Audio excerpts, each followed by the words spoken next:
Amy Turner had not slept in 36 hours. She sat in the communication tent surrounded by screens and recording devices, watching the electromagnetic patterns scroll across her displays. The signals from the crystal cave had given her the key she needed. Now she was close to understanding. The base frequency matches the pulses from the planet's core, she muttered to herself. If I adjust for the crystalline interference. Her fingers moved across the keyboard. Lines of data transformed into waveforms. Waveforms became patterns. And patterns became something that looked almost like words. Commander Moore entered the tent with 2 cups of coffee. Any progress? Amy took the coffee without looking away from her screen. I think I have it. The planet is not just producing random signals. It is talking, or trying to. Talking to who? To us, I think. But it is like trying to have a conversation through a wall. The language is so different from anything we know. It does not use sounds or symbols like we do. It uses energy pulses, chemical signatures, seismic vibrations. The whole planet is its voice. The commander sat down beside her. Can we talk back? Amy pulled up a new screen showing a device she had been building. I modified our emergency beacon. Instead of broadcasting a distress signal, it can now produce electromagnetic pulses that match the planet's patterns. In theory, we can send simple messages. In theory? I have never tried to have a conversation with a planet before, sir. They gathered the team in the crystal chamber. The giant pillars still glowed with soft light, pulsing in rhythm like a heartbeat. Ben had recovered from his experience, but still seemed shaken by what he had seen. Everyone understand the plan? Commander Moore asked. Lisa nodded. Amy sends a greeting. We wait for a response. If it works, we try to establish basic communication. Megan kept her hand on her weapon. And if it does not work, then we learn something new about failure. The commander replied. Amy activated the modified beacon. A pulse of energy shot from the device into the crystal pillar. The light inside the pillar flickered, then grew brighter. The hum in the air changed pitch. The ground beneath their feet vibrate. Then the crystals throughout the chamber began to glow in sequence. Patterns of light moved across their surfaces, complex and beautiful. The electromagnetic readings on Amy's device went wild. It is responding, she whispered. The response was overwhelming. Data flooded into their equipment. Images, sounds, sensations that their human brains struggled to process. Amy worked frantically to filter and translate the incoming information. It is trying to communicate too much at once, she said. I need to slow it down. Tell it we can only handle small amounts. She sent another pulse. This time, the response was gentler. A single pattern, repeating slowly. A greeting, Amy said. It is saying hello. The team stood in silence as the reality of what was happening sank in. They were having a conversation with the planet. Over the next few hours, Amy established a basic vocabulary with the planetary consciousness. Simple concepts at first. Light and dark, hot and cold, friend and enemy. Slowly, the communication became more complex. The planet called itself Kethros. Not Kethros 9, the designation the galactic community had given it. Just Kethros, the living world. It says it has been aware for billions of years, Amy translated. It evolved consciousness through its interconnected ecosystem. Every plant, every creature, every crystal is part of its mind. Ask it about the other expeditions, Commander Moore said. Why did they die? Amy sent the question. The response came slowly, as if Kethros was choosing its words carefully. Defense, Amy read from her screen. It says it defended itself. The others came to take, to extract, to exploit. Kethros felt their intentions and protected itself. Lisa frowned. But we came to take samples too. We want to study this place. You are different, Amy continued translating. Kethros says we feel different. Our intentions are not hostile. We want to understand, not to conquer. The crystal pillar pulsed with a new pattern. Amy's expression changed as she read the message. "What is it?" Commander Moore asked. "It is asking us something." Amy looked up at her team with confusion in her eyes. "It is asking us to leave." "Leave? But we just got here." "We have not threatened it." Amy sent a request for clarification. The response made her blood run cold. "Kethros is not asking us to leave because we are a threat to it," she said slowly. "It is asking us to leave because it is afraid of us." The chamber fell silent except for the hum of the crystals. Megan spoke first. "Afraid? This planet has killed hundreds of explorers. What could it possibly be afraid of?"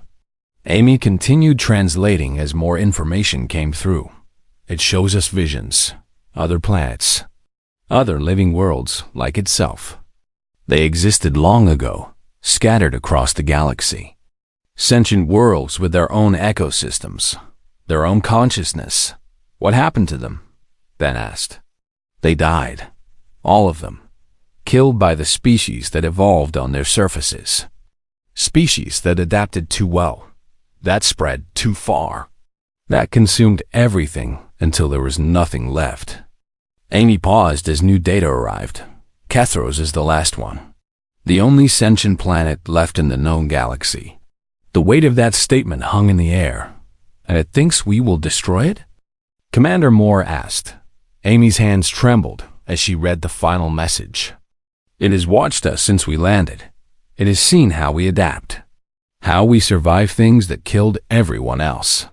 The acid rain, the toxic atmosphere, the dangerous life forms. Nothing stops us. Nothing slows us down." She looked at her commander with fear and wonder mixed in her eyes. Kethros is not trying to kill us anymore. It realized that it cannot. We come from a death world of our own. We are survivors, just like it. And that is exactly why it is terrified. The crystal pillar dimmed as Kethros delivered its final plea. "Please leave, before it is too late. Before you destroy me like the others destroyed my siblings. Please. The living world was begging for mercy from the only species it could not defeat." The great hall of the Galactic Council fell silent when the holographic image of Kethros 9 appeared above the central table. The planet looked beautiful from space, with swirling clouds of purple and green covering its surface. But every delegate in the room knew that beauty was a lie. Ambassador Vex of the Tyranny Collective spoke first. His forearms trembled as he addressed the council. 12 expeditions. 12 failures. We have lost over 300 of our best scientists and soldiers to that world. I move that we declare Kethros 9 permanently off limits. Murmurs of agreement filled the hall. Representatives from a dozen different species nodded their heads or clicked their mandibles in approval. Kethros 9 was classified as a Class-15 Deathworld, the highest danger rating in the galactic database. The planet had acid rain that could melt through standard protective gear in minutes. Its atmosphere was toxic to most known life forms. The ground itself was unstable, prone to sudden earthquakes and volcanic eruptions. And the native life forms were worse than anything else. Plants that ate flesh, insects that hunted in swarms, predators that could sense heat from kilometers away. "The planet seems to have a mind of its own," said Minister Zara of the Kellish Empire. Her blue skin darkened with worry. "Every team we sent reported strange events before they went silent. Equipment failing at critical moments. Safe paths suddenly becoming dangerous. It is as if Kethros 9 wants to kill anyone who lands on its surface." The council members exchanged nervous looks. For 500 years, they had tried to explore Kethros 9. The planet contained rare minerals and unique biological compounds that could advance galactic science by centuries. But no one could survive long enough to study them. "Perhaps we should accept that some worlds are not meant to be explored," said High Elder Morath of the Scythian Concordat. Let us mark Kethros 9 as forbiddance and focus our resources elsewhere. The motion was about to pass when a voice spoke from the back of the hall. We will go. Every head turned toward the human delegation. Commander Daniel Moore stood with his arms crossed over his chest. He was a tall man with gray hair and calm eyes that had seen many dangerous situations. Ambassador Vex let out a sound that might have been a laugh. You cannot be serious. Your species has only been part of the galactic community for 60 years. You have no experience with Class-15 worlds. Commander Moore smiled. With respect, Ambassador, humans come from a Class 12 Deathworld. We call it Earth. Our home planet has hurricanes, earthquakes, volcanoes, and predators that would give your people nightmares. We have been surviving impossible conditions since before we learned to make fire. The council fell silent again. They had read the reports about Earth, a world where the dominant species had to fight against its own planet just to stay alive, where the weather could kill in summer and winter, where the animals hunted each other without mercy. Kethros 9 is dangerous, Commander Moore continued. But danger is something humans understand. Give us a chance. High Elder Morath studied the human commander for a long moment. Very well. You may attempt the mission, but the Council accepts no responsibility for your deaths. 3 weeks later, the exploration ship ESV Endurance hung in orbit above Kethros 9. Commander Moore stood on the bridge with his crew of 5. Watching the deadly planet turn slowly beneath them, Dr. Lisa Grant pressed her face close to the observation window. She was the team's xenobiologist, a woman with short brown hair and eyes full of curiosity. Look at those cloud formations. The chemical composition must be incredible. I cannot wait to collect samples. Lieutenant Jig Morris checked his navigation console. He was young, barely 30, but he had flown through asteroid fields and solar storms. Sensors show heavy atmospheric disturbance. Landing is going to be rough. Rough is fine, said Sergeant Megan Stone. She was the team's security officer, a woman built like a fighter with scars on her hands from old battles. Rough keeps us sharp. Dr. Ben Clark, the geologist, frowned at his readings. The seismic activity is unusual. The earthquakes do not follow normal patterns. They seem almost deliberate. Amy Turner looked up from her communication station. She was the youngest member of the team, a specialist in languages and signals. I am picking up strange electromagnetic pulses from the planet's core. They have structure, almost like a heartbeat. Commander Moore listened to his team and felt proud. These were the best people humanity had to offer. Scientists and soldiers who had volunteered for a mission that everyone else thought was suicide. Listen up, he said. The Council expects us to fail. Every other species that tried to explore Kethros 9 died within days. But we are not like them. We come from a world that tried to kill us for millions of years. We survived ice ages, plagues, and predators that made us their prey. We are still here. He looked at each member of his crew. Down there is a planet that has beaten everyone else. It has never met anything like us. Today, we show the galaxy what humans can do. The crew nodded with determination. They had all chosen this mission knowing the risks. They had all looked at the death statistics and decided to go anyway. Because that was what humans did. They faced the impossible and found a way through. Lieutenant Morris began the descent sequence. All hands, prepare for atmospheric entry. This is going to get bumpy. The Endurance shook as it entered the planet's atmosphere. Alarms flashed on every console. The hull temperature rose as friction heated the outer surface. But the ship held together, and the crew stayed calm. Far below, deep within the crust of Kethros 9, something ancient stirred. A consciousness that had slept for millions of years felt the vibration of an approaching vessel. It reached out with its senses and touched the minds aboard the ship. What it found there made it afraid. For the first time in its long existence, the living world felt fear. Because the creatures coming to its surface were not like the others. These ones came from a death world of their own. These ones were survivors. And Kethros 9 did not know if it could stop them. The Endurance broke through the cloud layer, and Lieutenant Jake Morris fought to keep the ship steady. Wind speeds exceeded anything in his training simulations. Lightning crackled across the hull, leaving burn marks on the sensors. Structural integrity holding, he reported through gritted teeth. Barely. Commander Daniel Moore gripped his seat as the ship dropped another 100 meters. Find us a landing zone, Lieutenant. Working on it, sir. The terrain keeps changing. I had a flat area locked in, but now sensors show a canyon there. Dr. Ben Clark checked his geological readings. That is not possible. Canyons do not form in seconds. This one did, Jake replied. The ship lurched sideways as another gust hit them. Through the forward window, they could see the surface of Kethros 9 for the first time.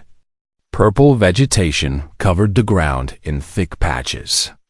Rivers of something that was not water cut through rocky plains. Mountains rose in the distance, their peaks hidden by toxic clouds. There, Jake said. Plateau at bearing 270. Readings are stable. For now, the Endurance descended toward the plateau. The landing struts extended and touched down on solid rock. The engines powered down, and for a moment, everything was quiet. Sergeant Megan Stone was the first to speak. We made it. Dr. Lisa Grant was already at the airlock, checking her equipment. The atmosphere is breathable with filters. Oxygen content is actually higher than Earth standard. The acid content is manageable with our suits. Commander Moore stood and addressed his team. Standard exploration protocol. Nobody goes anywhere alone. We set up base camp first, then we begin surveys. Understood? The team confirmed and began preparations. The airlock opened and humans stepped onto Kethros 9 for the first time. The air smelled strange, like metal and something sweet. The ground beneath their boots was harder than expected, almost like the planet was bracing itself against their weight. Megan scanned the perimeter, while the others unloaded equipment. Her weapon was ready, but she did not see any immediate threats. Clear for now. But I do not like how quiet it is. Lisa knelt beside a patch of purple plants. The leaves were thick and covered with tiny hairs. As she reached out to collect the sample, the plant moved. Its leaves curled inward, away from her hand. Fascinating, she said.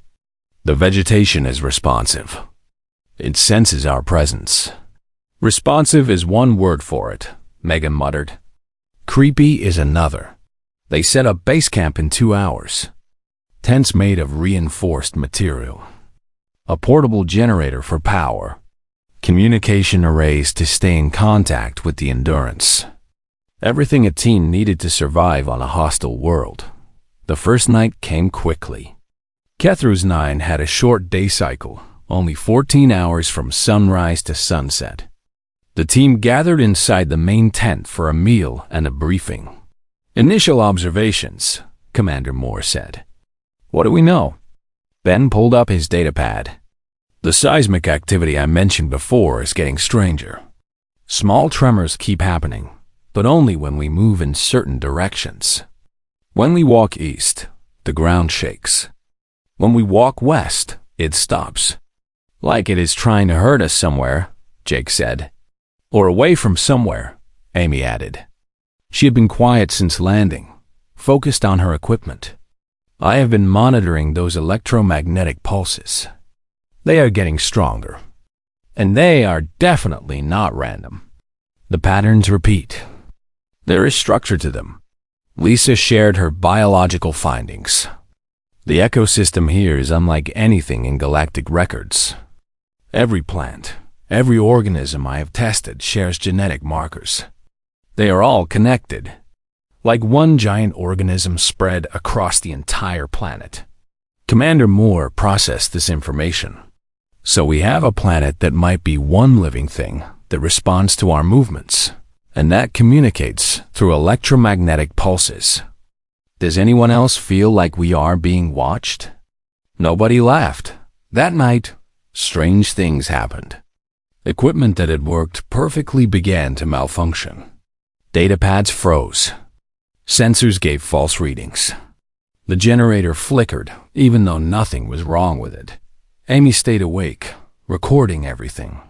Around midnight, she noticed something outside the tent. Lights, soft blue lights moving through the vegetation. She woke Megan, and they went outside together. The lights came from the plants themselves. Bioluminescence, but not random. The glowing patterns moved from one plant to the next, forming shapes. Are those letters? Megan asked. Amy watched the patterns repeat. Her heart began to beat faster. Not letters, but they are symbols. Some kind of language. The lights pulsed 3 times, then went dark. The plants stopped glowing.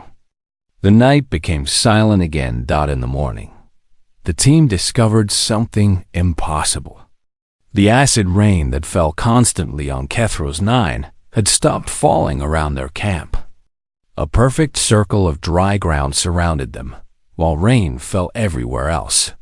The planet is treating us differently, Lisa said.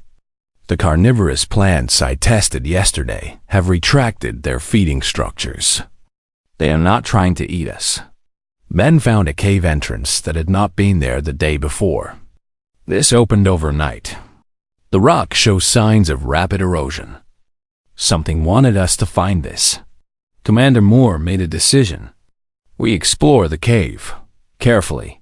The cave walls were covered with crystal formations that pulsed with soft light.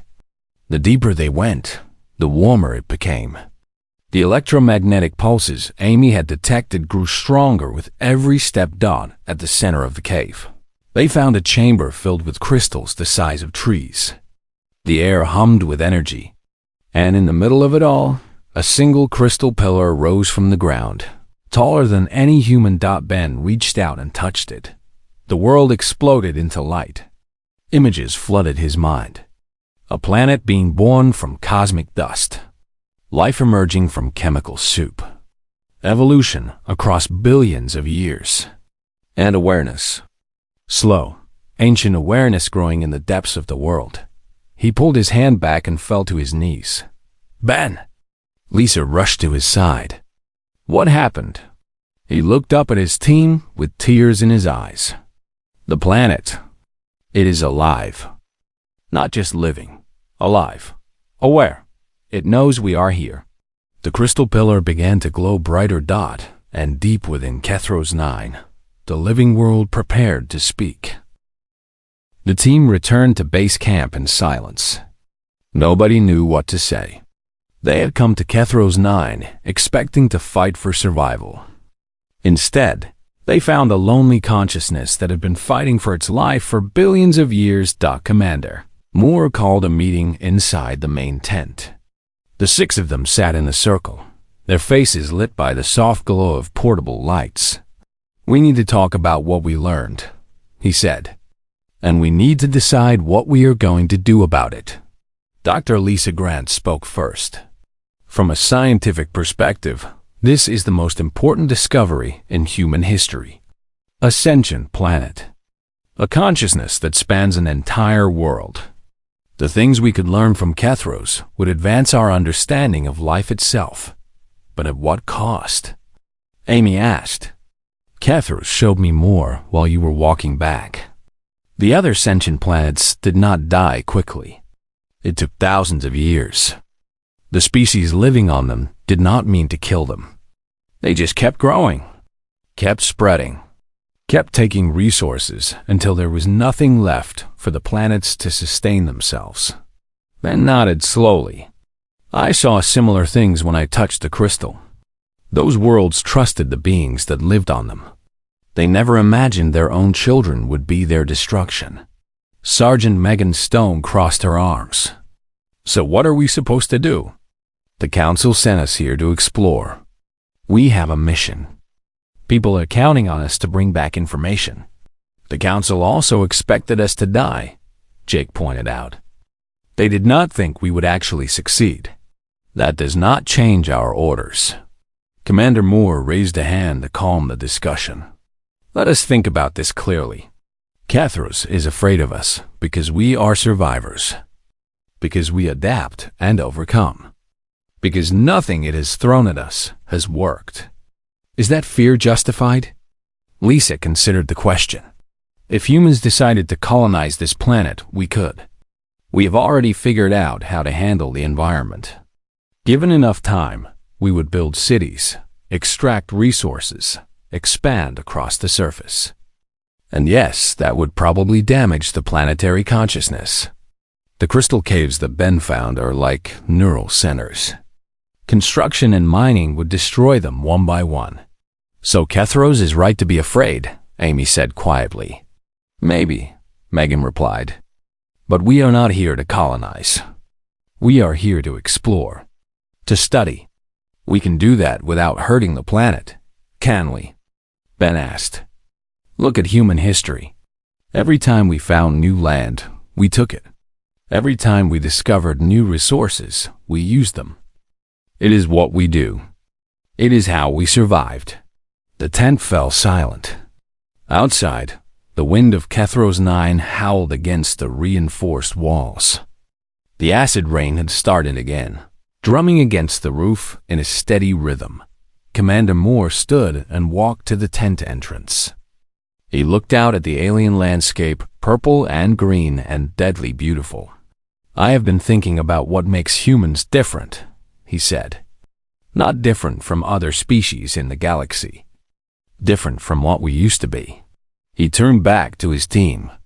1,000 years ago, if humans found a planet like this, we probably would destroy it. We would take what we wanted without asking, without caring. But we have changed. We learned. We grew. That is a nice speech, Commander, Megan said. But has humanity really changed? Look at our history. Look at what we did to our own world before we figured out how to fix it. Exactly, Moore replied. We did fix it. We almost destroyed Earth, and then we chose to save it instead. We learned that survival is not just about being the strongest. It is about being smart enough to know when to stop. Amy received a new message from Kethros. She read it and looked up with sad eyes. Kethros wants to know why we have not left yet. It thought the conversation was over. It thought once we understood the danger we represent, we would go. Tell Kethros we are discussing our options, the commander said. It does not understand options. In its experience, predators do not discuss. They act, they take, they destroy. The concept of choosing not to do something when you can is foreign to it. Lisa wiped tears from her eyes. That is the saddest thing I have ever heard. Billions of years of existence, and it has never encountered a species that chose mercy. The night passed slowly. Each team member wrestled with their thoughts. They had come so far, achieved what everyone thought was impossible. They could claim Kethros 9 for humanity. They could become heroes, or they could do something harder. Something that would not bring them glory or recognition. They could choose to leave Dot in the morning. Commander Moore contacted the Galactic Council. The transmission took several minutes to reach them and several more for a response. Council, this is Commander Moore of the ESV Endurance. We have made a discovery that changes everything we thought we knew about Kethros 9. The response came from Ambassador Vex, his forearms visible on the screen. We assumed you were dead, Commander. Report. Moore explained everything. The sentient planet. The connected ecosystem. The billions of years of consciousness. The fear that Kethros felt towards species like humanity. When he finished, the council chamber erupted in chaos. This is incredible, said Nistazara. A sentient world. The scientific value alone is immeasurable. Think of the resources, another delegate added. If we could negotiate with the planet directly, we could extract materials without the danger. We could establish a permanent research station, someone else suggested. Commander.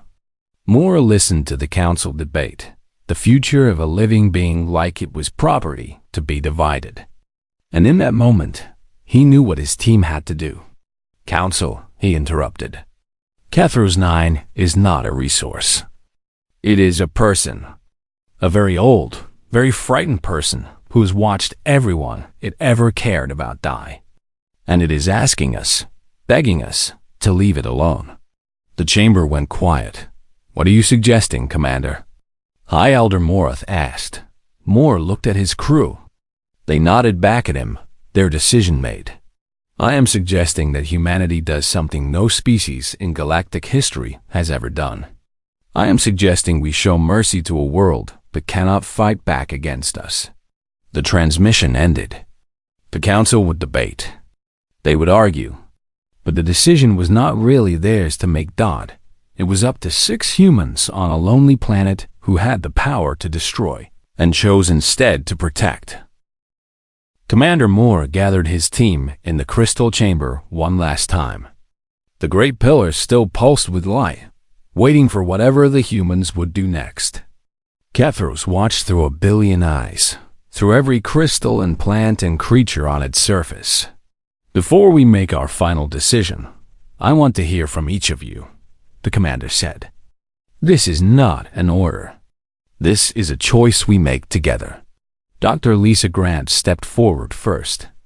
I became a scientist because I wanted to understand life, to protect it, to celebrate it in all its forms. She looked up at the glowing crystals. Cathros is the most amazing form of life we have ever encountered. I did not spend my career learning about living things just to help destroy one. I vote we leave. Dr. Ben Clark nodded. When I touched that crystal, I felt something I cannot describe. Loneliness, fear, hope. Cathros has been alone for so long. It has watched its siblings die one by one across millions of years.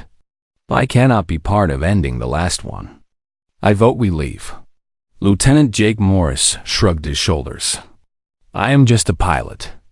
I do not know much about philosophy or ethics. But I know this.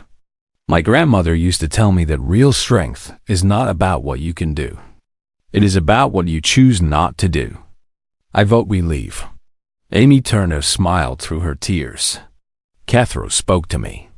It trusted me with its fears, its memories, its hope that maybe this time would be different. I will not betray that trust. I vote we leave. Everyone looked at Sergeant Megan Stone. She had been the most practical member of the team, the most focused on the mission. She was quiet for a long moment. Then she spoke. I became a soldier to protect people. That is what soldiers are supposed to do. Not conquer. Not destroy. Protect. She looked at the crystal pillar with something like respect in her eyes.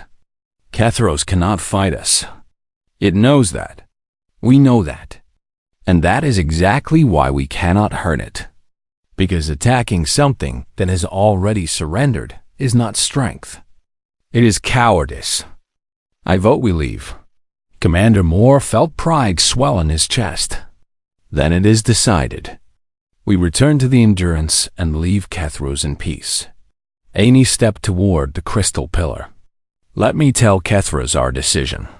She activated her communication device and sent the message.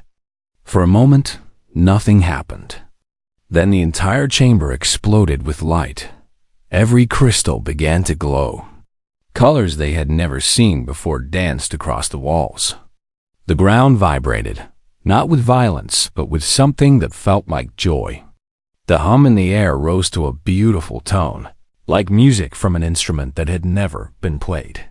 Cathros was crying, not with sadness, with relief, with wonder, with emotions that had no names in any human language. Amy received a flood of responses and struggled to translate them all. It says, It says it does not understand. In all its years, no species has ever chosen to leave. No one has ever shown mercy when they did not have to. Tell it this is what humans do, Commander Moore said. Tell it we are not like the others. She sent the message. The response came slowly, carefully, as if Kethros was choosing each word with great thought. It wants to give us something, Amy said. A gift, complete data on its ecosystem. Biological information that could advance human science by centuries. Medical knowledge. Agricultural techniques. Things it learned over billions of years. Lisa gasped. That information would be worth more than anything we could have taken by force. It says it wants to give us this not because we demanded it, but because we chose kindness when we did not have to. It wants to reward mercy with generosity. The team looked at each other. This was more than they had ever hoped for. Not conquest, but cooperation. Not theft, but gift. They accepted. The journey home took 3 weeks. The Galactic Council demanded a full report. Commander Moore stood before the assembled delegates and told them everything. Kethros 9 is not a resource to be exploited. It is a sentient being, one of the last of its kind. Humanity has decided to leave it in peace. But more than that, we propose the creation of the Sentient World Protection Act, a law that will prevent any species from harming awakened planets. Ambassador Vex leaned forward. You expect us to give up access to an entire world because it asked nicely? I expect you to show the same decency that humanity showed, Moore replied. We were the only species capable of surviving on Kethros 9. We had every right to claim it. We chose not to. Now we are asking the Council to make that choice official. The debate lasted for days. Some species argued for exploitation. Others supported protection. In the end, the vote passed by a narrow margin. Kethros 9 would be protected. No one would be allowed to harm it. The news spread across the galaxy. Humans, the young species that everyone had underestimated, had done something unprecedented. They had found a world that could not stop them and chose to become its guardian instead. On Kethros 9, the living world felt the change. For the first time in billions of years, it was not alone. It had friends, protectors, a species that understood what it meant to survive against impossible odds. Amy Turner received one final message before the Endurance left orbit. She read it aloud to her team. Kethros says thank you. It says it had forgotten what hope felt like. It had forgotten that strength could be gentle, that predators could become protectors. It says it will remember us for as long as it lives. And it hopes that one day, when humans are ready, we will return. Not as conquerors, as friends. Commander Moore smiled as he watched the planet grow smaller in the rear viewport. We will, he said. I promise. Years later, the story of Kethros 9 was taught in schools across human space. It became a symbol of what humanity could be at its best. Not the strongest species, not the smartest, but maybe, just maybe, the kindest. And on a distant world, a consciousness that had been alone for eons looked up at the stars and felt something it had never felt before. The living world was still afraid of the future. It was still worried about what might happen, but it was no longer alone. Somewhere out there, a species of Deathworld survivors had chosen to protect it, and that made all the difference. When they sent humans to explore a Class-15 Deathworld, the planet itself begged them to leave. And the humans listened. Not because they had to, because it was right. That was the day the galaxy learned what humanity truly was. Not conquerors, guardians.